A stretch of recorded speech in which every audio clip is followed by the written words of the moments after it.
So with the announcement of the Season of Construct for Diablo 4, we are actually getting a Seneschal Champion that you can see on screen right here that you can augment with different abilities, basically catering it to your needed playstyle and then augmenting the skills with 3 more ability support skills. For this to work, we are getting a fully new character customization menu, and as you can see here, we will have the option to use our governing stones, which are the ability skills for your Seneschal Champion, and you can then augment those ability. If you ever played Path of Exile before, this is basically having 2 4-links all of the time active, but not on you. This time it's going to be on your Seneschal Champion. We also already got confirmation on how the Seneschal construct is going to work. It is going to scale 1-to-1. This is info from Lupgaron, who is actually a class designer for Diablo 4 and actually posted this one on Twitter. As you can see here, our attack rating is its attack rating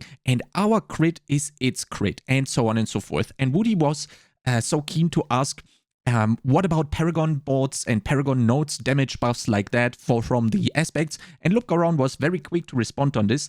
And if it's a raw stat increase or damage bonus that affects you, then it's also going to affect 1-to-1 onto the Seneschal Champion. So stuff like accelerating aspect is going to work not only for you, but it's also going to increase the attack speed of your follower. Now, acquiring the little guy is going to be very easy as we are getting it through the seasonal quest line, and currently it is not known if it's going to be melee or ranged. Only, as you can see here, it kinda has the same position as the obviously ranged character, and it looks like it's maybe shooting something or preparing to shoot. So maybe you can even choose between a melee playstyle or a ranged playstyle for your Seneschal Champion, and therefore cater it much better to your build. Ranged characters basically can have like a tank or someone that is going to collect the mobs for you in one place. If you're not a necromancer and have corpse tendrils, the Seneschal Champion can actually do that for you with its skills. So you basically get a miniature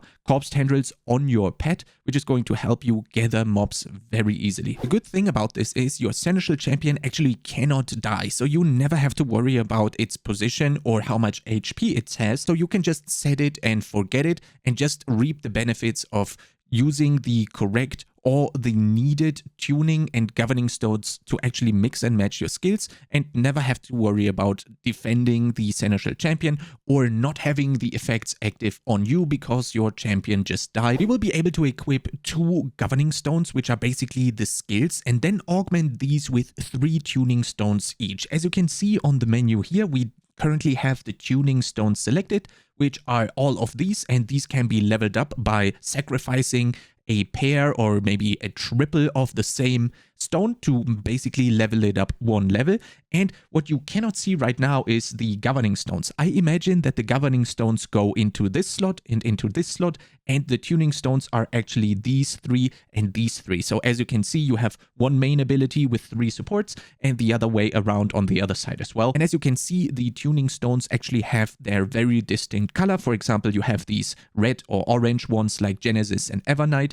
And you also have something like the tactical support where they are blue. So we will have to see if they are divided into their ability or type of ability, like is it more offensive, is it more utility, is it more defensive? And as you can see here, we already have the full list of the governing stones, which are the abilities of your Seneschal Champion. And we also have the tuning stone abilities available to us. There's going to be a link down in the description below for this. And as you can see, we do have some defensive stuff as abilities. We also have some utility stuff as abilities, for example, like a healing beam that is going to be cast from the Seneschal Champion. And we also have some stuff that is actually a DPS increase. So the Seneschal Champion's abilities or governing stones actually have those 3 distinct differences here. And what I find way more interesting is that the tuning stones or the support skills basically are despecializing. If it wasn't for them being despecializing, it would be extremely easy to instantly mix and match the correct ones together. So as you can see, we do have something like a explosion that is basically going to deal damage. If it would be specializing, then there would be something like gives your explosions more damage, which is not the case this time, and this is actually the correct approach. This is also something that Path of Exile is currently doing with the philosophy of having despecializing support skills. What does this mean? For example, they are very general and therefore they create a lot of opportunities and possibilities to mix them together in a very smart and interesting way. For example, voluminous support. This supported skill effect size is increased. As you can see here, this is basically usable for everything. You can increase your bubble that protects you, you can increase the explosion radius of your fireball, for example, or you can also increase the effect size of your healing beam.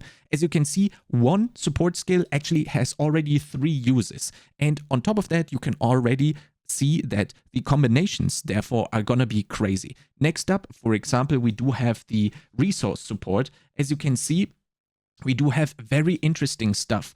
For example, this one, player gains an amount of primary resource when the supporting skill first deals damage.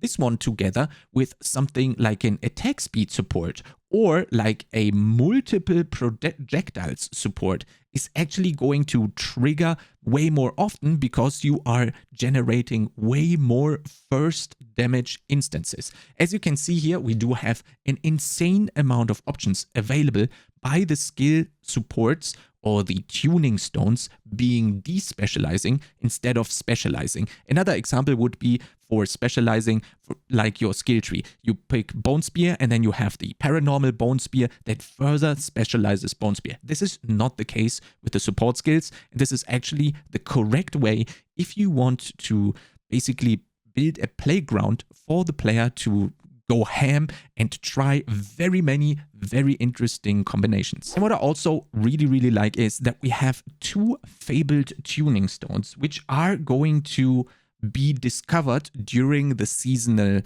launch, maybe during the seasonal quest line, but it's currently unknown what these do. Since we know these are tuning stones, these are going to be support skills which are going to augment the governing stone, the ability of the Seneschal Champion. And I think this is really interesting. You definitely have something to go for, strive towards, and it's making it way more interesting by not knowing what it's actually gonna be. Obviously, it's probably gonna be discovered on day 1 or day 2, but at least there is something hidden from us which we don't know how to acquire yet, and we can actually look forward to finding that and then probably generate another set of builds because these are probably gonna be very powerful. For the usual Diablo 4 theory crafters, this is actually going to be a nice playground because you will have way more options to fine-tune your build and basically eliminate certain weaknesses by tuning your Seneschal Champion according to those weaknesses, which is going to be really interesting. I'm obviously going to be live streaming all of the theory crafting. You can find me on Twitch, which is going to be down in the description and in the pinned comment below. And if you like content similar to this, make sure to subscribe to this YouTube channel and I'll see you next time.